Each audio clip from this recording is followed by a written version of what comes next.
अस्सलामुअलैकुम सामीन, 10 ज़िलहिज्जा 29 जून है। ख़बर का उन्वान है, मस्जिद के सामने कुरान पाक को पहले फाड़ा गया और फिर जला दिया गया।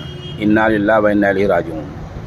ये हादसा और वाक़या स्वीडन में हुआ है।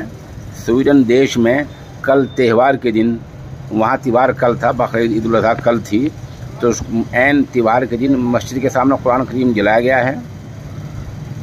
तुर्क और सऊदी हुकूमत ने इसकी मजम्मत की है,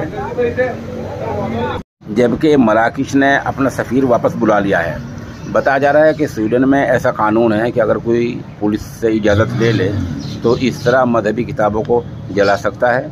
अरब ममालिक ने इसकी मजम्मत की और कहा है कि इजहार राय की आज़ादी की आड़ में ये सही मानों में इस्लाम पर हमला है। बता दें, इससे पहले फ़्रांस ने ऐसे कुछ किया था।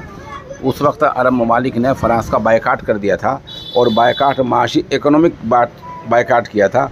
आज भी कुछ अगर ऐसा ही हो जाए तो स्वीडन रुक सकता है।